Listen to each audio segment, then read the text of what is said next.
श्री माणिकलाल उगरचंद शाह, श्रीमती विमल, श्री माणिकलाल शाह की स्मृति में श्री अजीत कुमार माणिकलाल शाह, सौभाग्यवती अनुपमा अजीत कुमार शाह बारामती, श्री शांति कुमार माणिकलाल शाह, सौभाग्यवती नीला शांति कुमार शाह बारामती, श्री प्रशांत प्रेमचंद शाह, सौभाग्यवती चेलना प्रशांत शाह इंदापुर।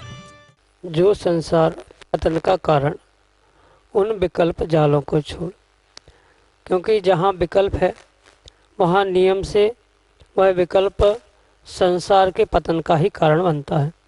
और संसार के पतन के कारण से छूटना है तो एकमात्र उपाय है कि अपने विकल्प को समीचीन बनाने का पुरुषार्थ करना चाहिए। और विकल्प समीचीन तभी हो सकता है जब उसका हमें सम्यक समाधान प्राप्त होता है। परम पूज्य मुनि श्री सुप्रभ सागर जी महाराज के माध्यम से हम सभी को एक अनूठी विधा प्राप्त हुई, समीचीन विकल्पों का सम्यक समाधान। प्रारंभ करते हैं आज का सम्यक समाधान। और आज का पहला विकल्प सीहोर मध्य प्रदेश से बाल ब्रह्मचारी श्रीपाल भैया परम पूज्य मुनि श्री के चरणों में त्रिकाल त्रिभक्ति पूर्वक कोटि कोटि नमोस्तु निवेदित करते हुए अपना समीचीन विकल्प रख रहे हैं कि महाराज जी ऐसा कौन सा भाव है जो सबसे कम जीवों में पाया जाता है। हमारे समीचीन विकल्प का सम्यक समाधान करने की अनुकंपा करें। नमोस्तु महाराज जी, नमोस्तु। ओम नमः सिद्धम। परम पूज्य आचार्य भगवान गुरुवर विशुद्ध सागर जी महाराज की।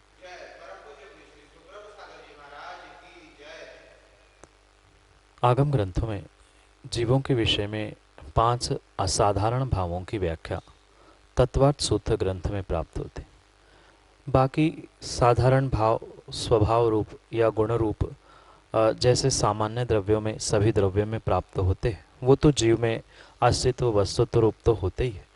पर उसके अलावा जो आचार्य भगवंत तत्वार्थ सूत्र में 5 असाधारण भावों की औपक्षमिक, क्षायिक, क्षयोपक्षमिक, पारिणामिक, औदैहिक, इस प्रकार के उन 5 भावों की जो व्याख्या करते हैं, इन 5 भावों की व्याख्याओं में अगर हम संख्यामान देखा जाए, उस संख्या की अपेक्षा से जो क्षायिक भाव हुआ करता है, जो कर्मों की क्षपणा के निमित्त से हुआ करता है, वो ही जीवों में सबसे कम पाया जाता है।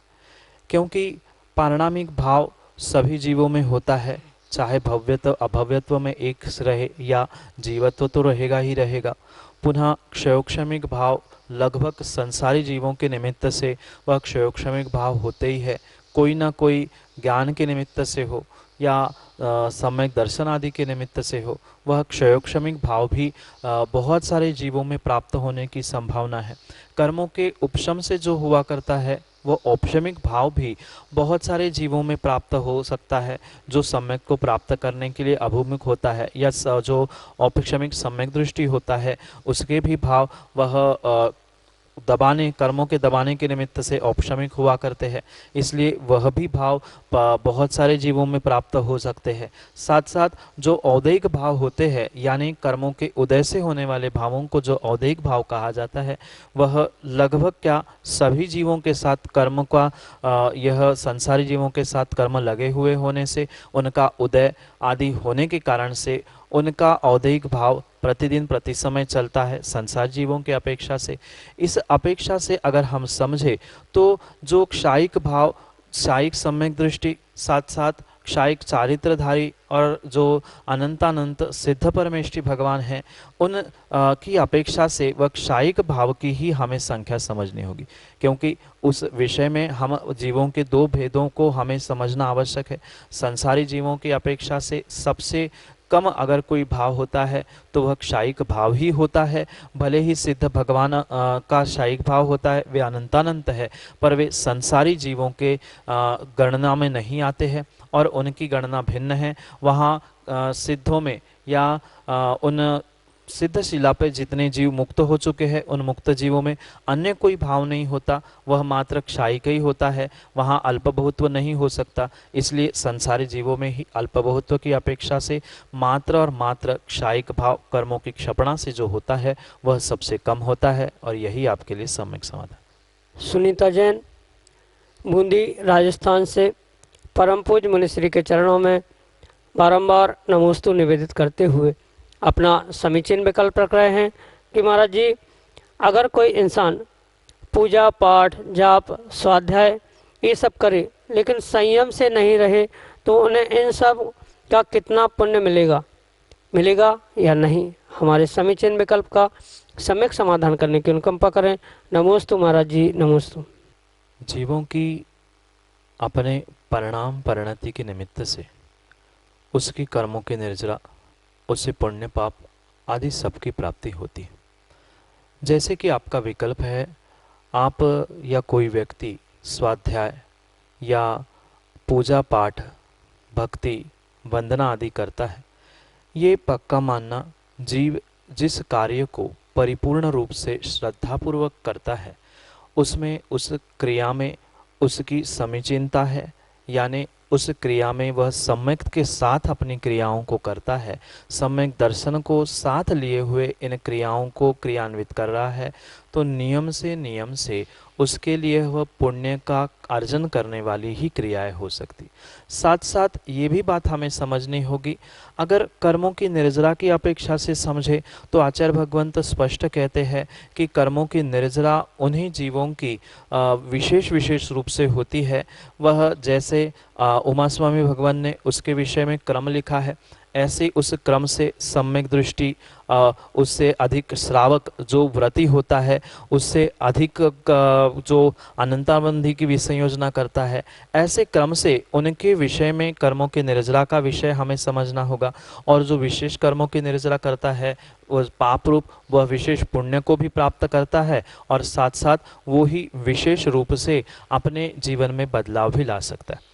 जैसे कोई व्यक्ति मात्र पूजा पाठ स्वाध्याय आदि कर रहा है तो वह भी अगर अपने शुद्ध भावों के साथ बिना दिखावे का कार्य कर रहा है तो नियम से अपने पाप कर्मों की निर्जरा करते हुए पुण्य प्राप्त कर सकता है, क्योंकि स्वाध्याय भी एक तप कहा गया है।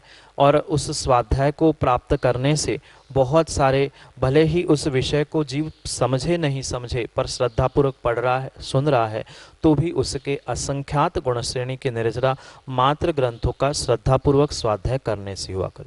तो स्वाध्याय करना भी अपने आप में एक चारित्र का तप का भेद कहा गया है। साथ साथ जो आप श्रावक के अनुकूल क्रियाएं कर रहे हो, षडावश्यक पालन कर रहे हो, जिसे देव पूजा, गुरुपास्ति, स्वाध्याय, संयम, तप आदि की व्याख्या की है, उनमें से 3 का भी पालन कर रहे हैं। पूरा संयम का यानी पूर्ण देश रूप से यानी परिपूर्ण रूप से संयम पालन भले ही नहीं कर रहे, पर एक देश संयम का पालन कर रहे हैं, रात्रि भोजन का कह दो या आलू प्याज का त्याग करके रखा है। ऐसे छोटे छोटे नियमों को भी आपने धारण किया है या उस जीव ने धारण किया है, तो वो भी कथनचित उसका संयम कहा जाएगा। पर परिपूर्ण जो संयम कहा जाता है वह 6वें 7वें गुण स्थान में ही होता है।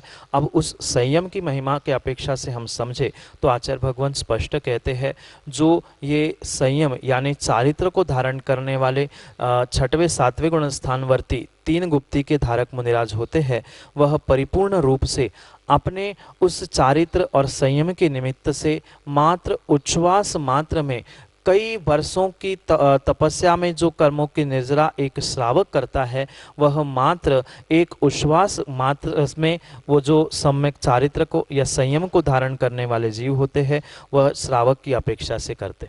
इसलिए सर्वोत्कृष्ट साधन पुण्य प्राप्ति या कर्मों की निर्जरा का संयम ही हो सकता है, पर एक अविरत सम्यक दृष्टि या एक विरत सम्यक दृष्टि जो 4थे 5वें गुण स्थानवर्ती होता है, वह भी परिपूर्ण रूप से अपने शुद्ध भावों के द्वारा सम्यक दर्शन के साथ साथ अपनी क्रियाओं को करते हुए, अपने आवश्यकों का पालन करते हुए, नियम से कर्मों की निर्जरा करते हुए पुण्य प्राप्ति कर सकता है। मैं पुनः उस बात को दोहराना चाहता हूँ, उन क्रियाओं के साथ उसकी सोच, उसकी परिणाम, उसकी परिणति भी कहीं दिखावे की, प्रशंसा आदि की नहीं हो। परिपूर्ण निर्मल भावों से, शुद्ध भावों से अगर वह क्रियाएं करता है, इन स्वाध्याय, पूजा पाठ, अभिषेक आदि करता है, तो नियम से वह पुण्य की वृद्धि के लिए उसके लिए कार्यकारी हो सकता है। यही आपके लिए सम्यक समझ।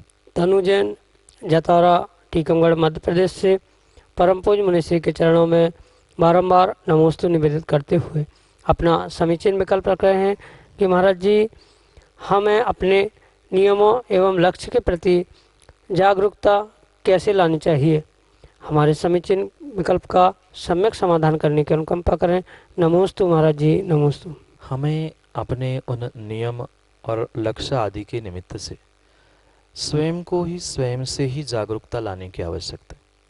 कोई दूसरे के द्वारा हम जागरूकता को प्राप्त नहीं कर सकते। सामने वाला लाख आपको समझाने का या जागरूक करने का प्रयास भी करे, पर हम स्वयं में जागरूक नहीं है या हमें स्वयं से ही उस बात की कीमत नहीं है, तो हम कभी भी अपने लक्ष्य के प्रति या अपने नियमों के प्रति कभी भी जागरूक हो ही नहीं सकते।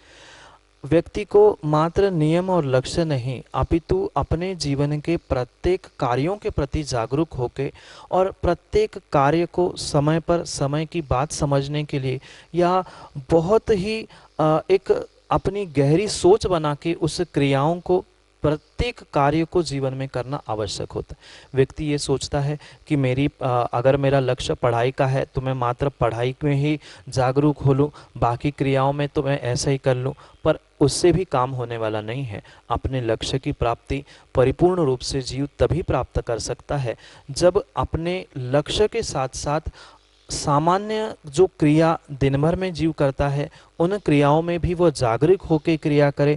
या मैं तो ऐसा कहना चाहता हूँ कि छोटी छोटी नहाने धोने जैसी बातों में भी वह अपने सदैव लक्ष्य को याद रखता रहे कि मुझे व्यर्थ में समय यहाँ पर गमाना नहीं है, या मैं व्यर्थ में अगर कहीं टाइम पास कर रहा हूँ, मोबाइल पे बैठा हूँ या अन्य किसी दोस्तों से साथ गप्पे लड़ा रहा हूँ, ठीक है ये बाहर के कार्य भी होंगे, सब कुछ करना होगा, पर प्रत्येक स्थान पर प्रत्येक क्रिया में उसे इस बात पर जागरूक होना आवश्यक होगा, अगर मैं इस बात पर बातें करने में या अन्य क्रिया करने में अपने समय को खर्च कर रहा हूँ तो मैं अपने लक्ष्य से उतने समय के लिए दूर हो रहा हूँ।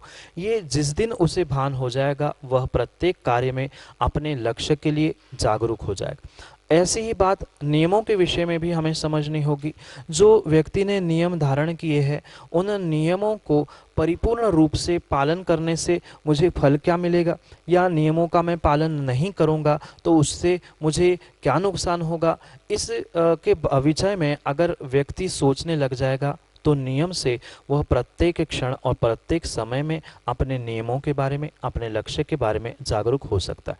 अन्यथा कोई कितना भी समझाते रहे या कितनी ही बाहर की बातें हम सुनते रहे, पढ़ते रहे, बहुत सारे जीव आजकल उस मोटिवेशनल स्पीकर को सुनते हैं, पर मात्र उन मोटिवेशनल स्पीकर को सुनने से या उनकी बातों को रट लेने से जीवन में कभी भी व्यक्ति लक्ष्य और अपने नियमों को प्राप्त नहीं कर सकता।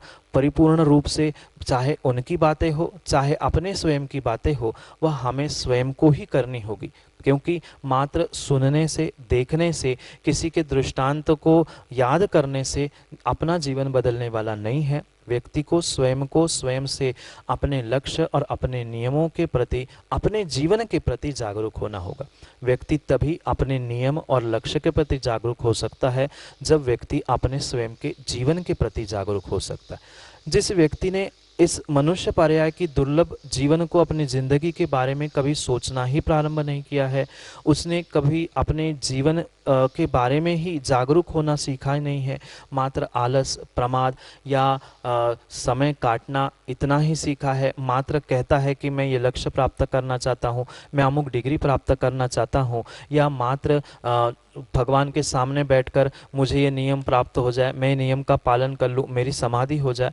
मात्र इतना कहने से भगवान, गुरु, शास्त्र, इनसे हमें कभी भी अपने लक्ष्य और नियमों की पूर्णता नहीं हो सकती। अपितु प्रत्येक समय में, प्रत्येक कार्यों में व्यक्ति को अपने उन नियम और अपने लक्ष्य के बारे में जागरूक होना होगा, और उससे बढ़कर अगर प्रत्येक क्षण अपने इंसान बनने का, मनुष्य बनने का अगर वो भान करता रहे, उसके विषय में जागरूक रहे कि मैं मनुष्य बना हूँ, इंसान बना हूँ, किस लिए बना हूँ, ये दुर्लभ पर्याय, ये दुर्लभ कुल हमें मिला है तो उसका मुझे कैसे उपयोग करना चाहिए, इसके विषय में अगर सतत चिंतन करता रहेगा, अगर उससे उसके विषय में सतत भान रहेगा, तो नियम से वह अपने लिए, अपने लक्ष्य और नियमों के लिए जागरूक हो सकता है। अन्यथा वह नियम लेकर भी नियम तोड़ने की परिणति लगता है, लक्ष्य बनाकर भी लक्ष्य तक नहीं पहुंच पाए तो पुनः उम्मीद हार कर दूसरा लक्ष्य प्राप्त करने का प्रयास करता है, पर ऐसा करने वाला जीव कभी भी जीवन में सफल नहीं हो सकता। जीवन में सफलता प्राप्त करने के लिए, अपने लक्ष्य और नियमों पर बरकरार रहने के लिए परिपूर्ण रूप से हमें अपने आप पर विश्वास रखना होगा। कितनी ही विपरीतता आ जाए, कितनी ही असफलता आ जाए, या कितनी भी परिस्थिति विपरीत क्यों ना हो जाए, व्यक्ति अगर अपने मनस्थिति को सुधारते हुए परिपूर्ण रूप से अपने लक्ष्य, अपने नियम और अपने ज़िंदगी के बारे में सोचता रहेगा, तो वह नियम से सफलता प्राप्त करके अपने लक्ष्य और अपने नियमों के बारे में जागरूक हो सकता है। इसलिए हम अपने भीतर से ही उनके फल को, यानी उसके मेरिट, डीमेरिट्स, उसके जो अच्छाई बुराई उससे मिलने वाले आदि के बारे में अगर हम प्रतिक्षण निर्णय करते रहेंगे, तो नियम से हम अपने लक्ष्य और नियमों के लिए जागरूक हो सकते हैं। यही आपके लिए सम्यक समाधान। अगला समीचीन विकल्प इंदौर मध्य प्रदेश से अनन्य गुरु भक्त पीसी जैन परम पूज मुनिश्री के चरणों में कोटि कोटि नमोस्तु निवेदित करते हुए दर्शन की अभिलाषा के साथ अपना समीचीन विकल्प रख रहे हैं कि महाराज जी गणधर स्वामी एवं श्रुत केवली दोनों ही संपूर्ण श्रुत के ज्ञाता होते हैं, तो फिर इन दोनों में क्या अंतर होता है? हमारे समीचीन विकल्प का सम्यक समाधान करने की अनुकंपा करें। नमोस्तु महाराज जी, नमोस्तु। बहुत अच्छा प्रश्न है पीसी जैन साहब। गण शब्द उन 12 सभाओं को या 12 गणों से प्राप्त होता है, और उनका धारक या उनका जो प्रतिनिधि होता है उसे ही गणधर कहा जाता है, जो कि परिपूर्ण रूप से उन रिद्धियों में से 64 रिद्धियों में से 63 रिद्धियों के धारक हुआ करते हैं, और परिपूर्ण रूप से वह केवली के मात्र एक रिद्धि कम, जो केवल ज्ञान की रिद्धि होती है, उस रिद्धि के अभाव में, या वह उस मात्र रिद्धि का अभाव उन गणधर भगवान को हुआ करता है। इतना अंतर वह केवली भगवान और वह गणधर भगवान में हुआ करता है। पर आपका प्रश्न श्रुत केवली से संदर्भित है, और श्रुत केवली के विषय में और केवली के विषय में पहले समझकर फिर हम गणधर तक पहुँचते। केवली और श्रुत केवली ये दोनों भी परिपूर्ण रूप से प्रत्येक श्रुत को जानते हुए भी, या ऐसा कह दो प्रत्येक द्रव्य को केवली जानते हैं, और श्रुत केवली उन्हीं वस्तुओं के मात्र परोक्ष रूप से जानते, और दोनों में यही स्पष्ट अंतर है। एक जो केवली भगवान हम जिन्हें कहते हैं या जिन्हें हम गणधर भगवान कहते हैं, वे गणधर भगवान जो जो जानते हैं वह परिपूर्ण रूप से प्रत्यक्ष रूप से जानते हैं, और ये जो श्रुत केवली भगवान होते हैं वह श्रुत केवली भगवान परिपूर्ण रूप से मात्र परोक्ष रूप से संपूर्ण श्रुत को जानते हैं। इसलिए ये केवली और श्रुत केवली के विषय में अंतर हुआ। केवली भगवान सभी वस्तुओं को प्रत्यक्ष जानते हैं, और वही श्रुत केवली भगवान मात्र उन्हीं वस्तुओं को परोक्ष रूप से जानते हैं। इसलिए वह श्रुत के आधार से श्रुत केवली है, और ये चराचर को जानने के निमित्त से परिपूर्ण रूप से केवली भगवान कहे जाते। जो 63 रिद्धिधारी गणधर भगवान होते हैं वे भी उस श्रुत को जानते हैं, द्वादशांग का ज्ञान उनके पास होता है, पर अंतर इतना होता है जो मात्र श्रुत केवली होते हैं उनके पास वह 63 रिद्धियाँ हो ये जरूरी नहीं होता, पर जो गणधर भगवान होते हैं, जो गणधर बनकर वहाँ समो शरण में विराजमान होते हैं, वह उन 63 रिद्धियों के धारक ही हुआ करते। जो 63 रिद्धि के धारक नहीं हैं ऐसे भी सामान्य श्रुत केवली हो सकते हैं, पर जो परिपूर्ण रूप से श्रुत को जानते हैं, द्वादशांग को जानते हैं, द्वादशांग के पाठी होते हैं, ऐसे द्वादशांग का ज्ञान होने पर भी जो रिद्धि से परिपूर्ण होते हैं, 12 सभाओं का जो प्रतिनिधित्व करते हैं, तीर्थंकर के वाणी को झेलकर सभी तक पहुंचाने का काम करते हैं, वे गणधर परमेष्ठी या गणधर भगवान कहे जाते। ऐसे तो द्वादशांग का पाठ या द्वादशांग का ज्ञान तो वह जो अंतिम स्वर्ग यानी जो सर्वार्थ सिद्धि का सर्वार्थ सिद्धि के देवों के विषय में भी जो बात आती है, उन सर्वार्थ सिद्धि के देवों के विषय में भी वह संपूर्ण द्वादशांग को जानने वाले, उनका पाठ करने वाले हुआ करते हैं। पर जरूरी नहीं है कि वे श्रुत केवली हो। जो परिपूर्ण रूप से संयम से युक्त होते हैं और द्वादशांग को जानते हैं, वे श्रुत केवली कहलाते हैं। उनमें भी जो विशेष रूप से भगवान की वाणी को झेलने के लिए पुण्य या 63 रिद्धि आदि आदि को धारण करने वाले होते हैं, वे ही गणधर भगवान के रूप में स्वीकार किए जाते हैं। मुख्य रूप से मात्र श्रुत केवली और गणधर भगवान में यही अंतर है कि मात्र द्वादशांग को जानकर श्रुत का ज्ञान करने वाले वे श्रुत केवली होते हैं, और उनमें ही जो विशेष रिद्धिधारी होते हैं, 12 सभाओं के प्रतिनिधि होते हैं, उनको ही आचार्य भगवंतों ने गणधर के स्वरूप में आगम ग्रंथों में कहा है।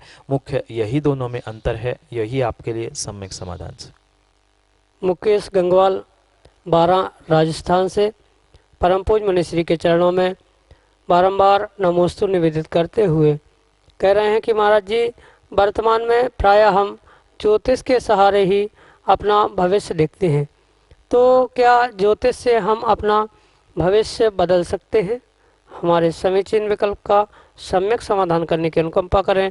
नमोस्तु महाराज जी, नमोस्तु।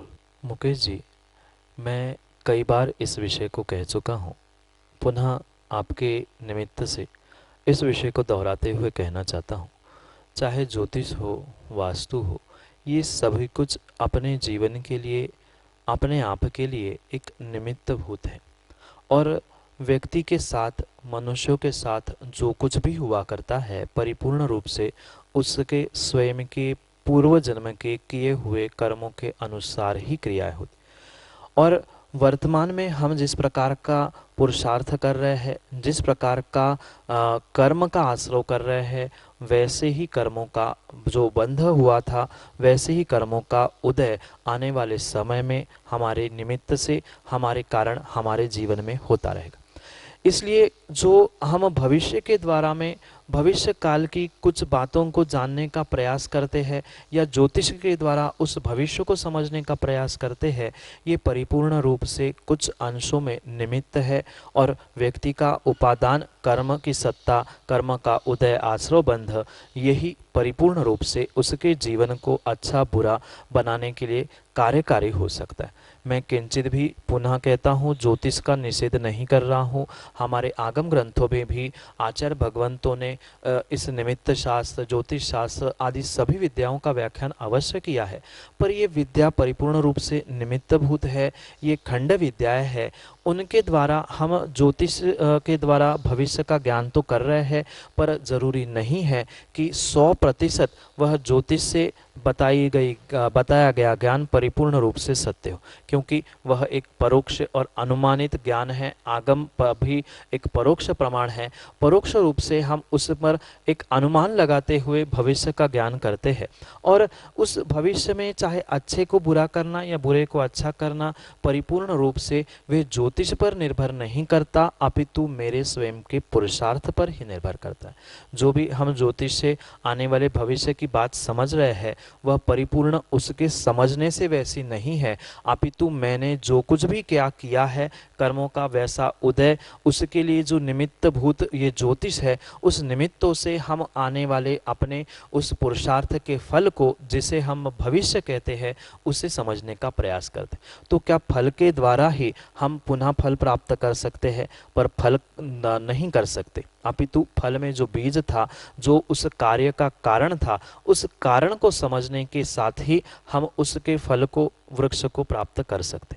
जैसे भविष्य में जो भी हमारे साथ अच्छा बुरा घटित हो रहा है, जिसे हमने ज्योतिष से जाना है, उसको ठीक करने के लिए हमें स्वयं को अपने पुरुषार्थ में, अपने जीवन में बदलाव लाना आवश्यक है।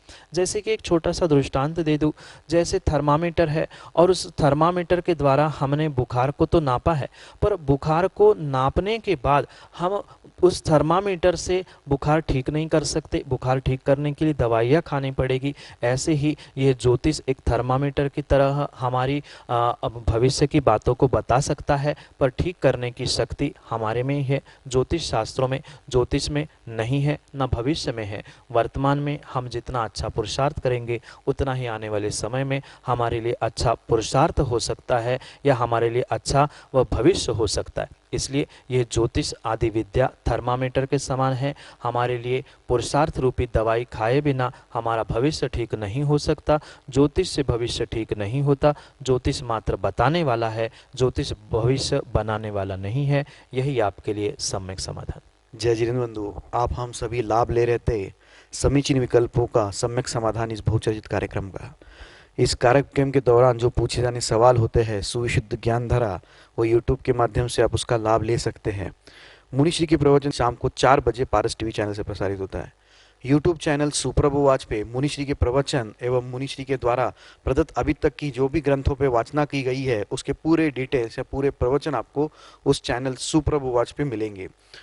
मुनिश्री के जो प्रवचन अंश है या फिर यहाँ पर जो हम सम्यक समाधान कहते हैं जिसे, वो सम्यक समाधान के दौरान मुनिश्री ने जो भी श्रावकों के समाधान दिए हैं वो समाधान एक प्लेलिस्ट के द्वारा अलग से उस यूट्यूब चैनल पे प्रदत्त किए गए हैं।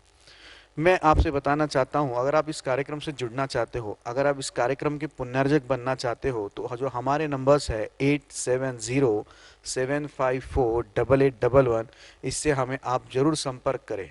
और अगर आपके मन में उठने वाले विकल्पों को भी आप शांत करना चाहते हो तो 8707548811 इसके माध्यम से आप हम अपना समीचीन विकल्प हम तक पहुंचा सकते हो। हमारा जीमेल आईडी भी है samyak.samadhan@gmail.com। इस ईमेल आईडी के माध्यम के द्वारा भी आप अपना विकल्प हम तक पहुंचवा सकते हो। मुनिश्री के प्रवचन एवं मुनिश्री के कार्यक्रम की अधिक जानकारी के लिए आप YouTube चैनल सुप्रभुवाच को जरूर सब्सक्राइब करें एवं उसके सामने जो बेल आइकन होती है उसको जरूर दबाइए, ताकि जो भी चीज़ें अपलोड होती है उस चैनल पे उसका नोटिफिकेशन आपको मिलता रहे। तो मैं आज यही कार्यक्रम में विराम लेते हुए मुनिश्री के चरणों में बारंबार नमोस्तु करता हूँ एवं आज के कार्यक्रम को यहीं पे समाप्त करता हूँ। नमोस्तु नमोस्तु नमोस्तु। श्री माणिकलाल उगरचंद शाह, श्रीमती विमल, श्री माणिकलाल शाह की स्मृति में श्री अजीत कुमार माणिकलाल शाह, सौभाग्यवती अनुपमा अजीत कुमार शाह बारामती, श्री शांति कुमार माणिकलाल शाह, सौभाग्यवती नीला शांति कुमार शाह बारामती, श्री प्रशांत प्रेमचंद शाह, सौभाग्यवती चेलना प्रशांत शाह इंदापुर।